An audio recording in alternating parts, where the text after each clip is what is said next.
Assalamualaikum warahmatullahi wabarakatuh. Alhamdulillah wassalatu wassalamu ala Rasulillah. Segala puji bagi Allah Jalla Jalaluh. Salawat dan salam semoga senantiasa tercurahkan untuk baginda Nabi kita Muhammad alaihi salatu wassalam. Amma ba'd, kaum muslimin yang semoga dirahmati oleh Allah Jalla Jalaluh. Kita lanjutkan kajian kita.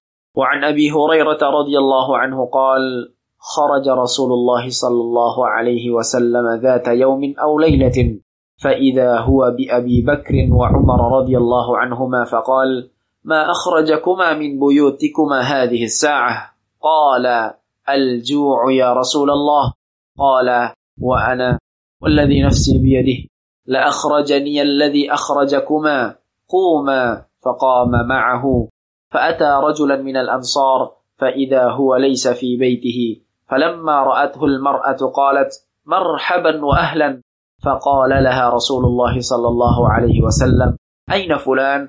قالت ذهب يستعذب لنا الماء إذ جاء الأنصاري فنظر إلى رسول الله صلى الله عليه وسلم وصاحبيه ثم قال الحمد لله ما أحد اليوم أكرم أضيافا مني فانطلق فجاءهم بعذك فيه بسر وتمر ورطب فقال قولوا وأخذ المدية فقال له رسول الله صلى الله عليه وسلم إياك والحلوب فذبح لهم فأكلوا من الشاة ومن ذلك العذك وشربوا فلما أن شافعوا وروا قال رسول الله صلى الله عليه وسلم لأبي بكر وعمر رضي الله عنهما والذي نفسي بيده لتسألن عن هذا النعيم يوم القيامة أخرجكم من بيوتكم الجوع ثم لم ترجعوا حتى أصابكم هذا النعيم رواه مسلم. Dari Abu Hurairah radhiyallahu anhu, dia bercerita, pada suatu hari atau malam Rasulullah sallallahu alaihi wasallam keluar dan tiba-tiba berpapasan dengan Abu Bakar dan Umar radhiyallahu anhuma.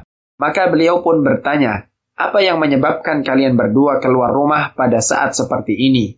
Keduanya pun menjawab, rasa lapar wahai Rasulullah. Beliau menyahut, saya juga. Demi zat yang jiwaku berada di tangannya yang menyebabkan aku keluar bersama dengan apa yang menyebabkan kalian keluar. Berdirilah. Lalu keduanya berangkat bersama beliau. Hingga akhirnya beliau pergi mendatangi seorang sahabat Ansar, tetapi dia sedang tidak berada di rumah. Ketika istrinya melihatnya, wanita itu berkata, selamat datang, mari silahkan. Lalu Rasulullah sallallahu alaihi wasallam bertanya, mana si fulan? Wanita itu menjawab, sedang pergi mencarikan air bersih untuk kami. Tiba-tiba sahabat Ansar itu tiba dan melihat Rasulullah sallallahu alaihi wasallam bersama kedua sahabat beliau. Lantas dia berkata, Alhamdulillah, segala puji bagi Allah. Pada hari ini tidak ada seorang pun yang mempunyai tamu yang lebih mulia daripada diriku. Kemudian dia pergi dan mengambil setandan kurma yang berisi kurma setengah masak, kurma yang sudah kering, dan juga kurma segar, seraya menyatakan, silahkan makan. Selanjutnya dia mengambil pisau, maka Rasulullah sallallahu alaihi wasallam menyatakan kepadanya, janganlah kamu menyembelih kambing perahan. Maka dia pun menyembelih kambing untuk mereka, lalu mereka makan daging kambing dan kurma yang berada di tandan tadi, serta mereka pun minum. Ketika mereka telah kenyang oleh makanan dan minuman, Rasulullah sallallahu alaihi wasallam bersabda kepada Abu Bakar dan Umar radhiyallahu anhuma, demi zat yang jiwaku ini berada di tangannya, sesungguhnya pada hari kiamat kelak kalian akan ditanyai mengenai nikmat ini. Kalian telah dikeluarkan dari rumah kalian oleh rasa lapar, lantas kalian tidak kembali sehingga kalian merasakan kenikmatan ini. Hadis riwayat Muslim. Masya Allah. Kita lihat bagaimana Rasulullah SAW bersama dua sahabat yang termulia, bersama Abu Bakar Siddiq radhiyallahu anhu yang dijamin masuk surga, bersama Umar bin Khattab radhiyallahu anhu Al-Faruq yang juga dijamin masuk surga. Mereka keluar dari rumahnya dalam kondisi kelaparan. Nggak ada makanan di rumah mereka. Mereka lapar. Warung juga nggak seperti di zaman sekarang. Banyak warung, orang keluar rumah lapar cari makanan. Mereka nggak tahu. Akhirnya berjumpalah Nabi bersama keduanya, lalu diajak ke rumahnya orang Ansar. Di sini jamaah, kita tahu rizki itu tidak akan kemana. Ketika engkau punya rizki, akan datang rizki itu, engkau akan datang mendatanginya. Akan datang itu rizki atau engkau akan mendatanginya. Bagaimana Rasulullah SAW memilih bertamu ke rumahnya salah seorang Ansor. Sampai sana, nggak ada ternyata sahabat Ansor ini bertemu dengan istrinya. Istrinya tahu yang datang Rasul SAW bersama Abu Bakar, bersama Umar. Maka istrinya mengatakan, marhaban wa ahlan. Marhaban itu ucapan di mana engkau mengatakan rumah ini engkau dapatkan tempat yang luas, dada yang luas yang menerimamu, dan engkau berjumpa dengan keluarga. Kadangkala mungkin marhaban wa ahlan ini kalau terjemahan bebasnya sekarang, anggap rumah ini rumahmu udah. Anggap rumahmu sendiri. Engkau keluarga, rumah ini rumahmu. Ditanya, mana fulan? Dia lagi cari air buat kita. Cari air yang seger ya. Berangkat. Tidak berapa lama dia datang.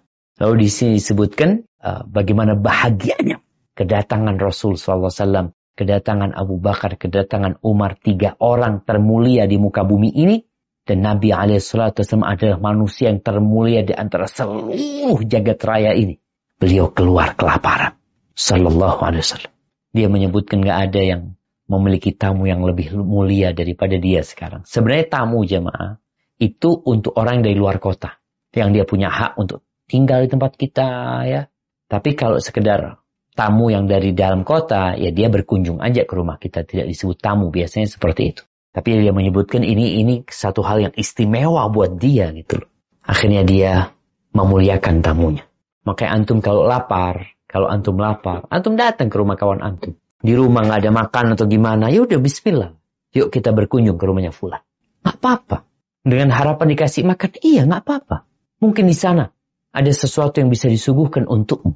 Perasaan saudara itu harus tumbuh di diri kita. Sehingga nggak perlu malu. Ketika engkau tidak ada makanan, bingung bersama keluargamu, lalu engkau bertamu. Ini sahabat ngambil kurma, bukan sembarangan kurma. Dia potongkan tandan kurma itu yang di situ ada berbagai macam pilihan. Ada buser, ada tamar, ada rutop.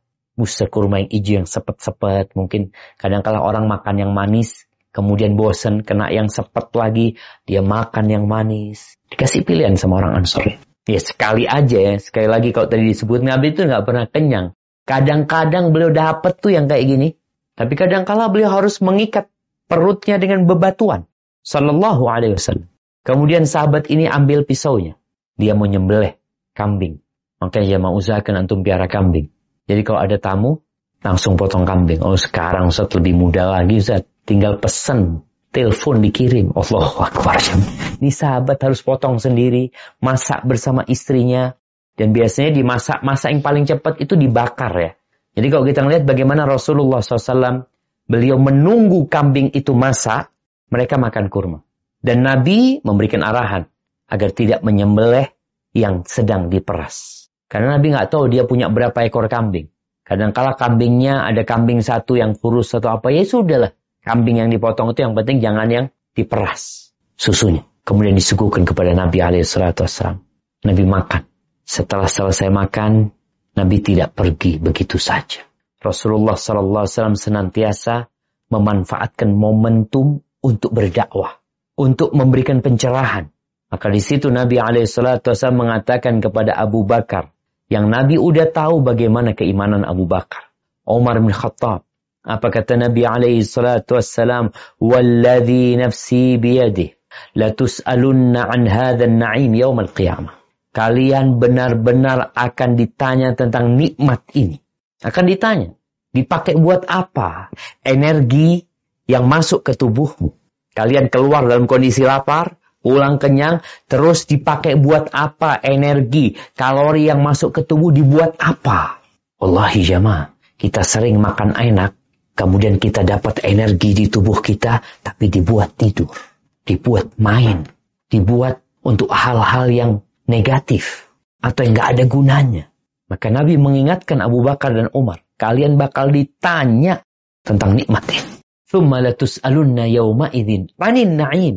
Akan ditanya, selain ditanya tentang amalan, tentang dosa, ditanya tentang perbuatan-perbuatan ketaatan yang dilakukan, kita juga bakal ditanya tentang nikmat-nikmat yang Allah berikan kepada kita. Engkau syukuri apa tidak? Dan sering kali lewat jemaah. Kalau kita makan enak itu, Bawaannya kita makan sampai kenyang. Setelah kenyang kita kecapean, tidur. Sebagian orang makan enak sambil nonton. Apa yang dia tonton? Engkau bakal ditanya, tuh nikmat buat apa? Maka kita harus sering-sering berdoa dengan doa yang diajarkan kepada Mu'adz bin Jabal radhiyallahu anhu. Allahumma a'inni ala dzikrika wa syukrika wa husni ibadatik. Yang dibaca di penghujung setiap salat. Ya Allah, bantulah hamba untuk senantiasa mengingatmu, mensyukurimu, dan beribadah yang baik kepadamu. Lisannya terus berzikir, hatinya terus bersyukur, raganya digunakan untuk beramal mendekatkan diri kepada Allah Azza wa Jalla. Jamaah rahimakumullah, itu yang bisa kita kaji. Semoga ilmu yang kita kaji hari ini berguna buat kita dan bisa kita amalkan dalam kehidupan kita, dan semoga Allah menerima amalan kita. Sampai berjumpa kembali. Barakallahu fiik. Wassalamualaikum warahmatullahi wabarakatuh.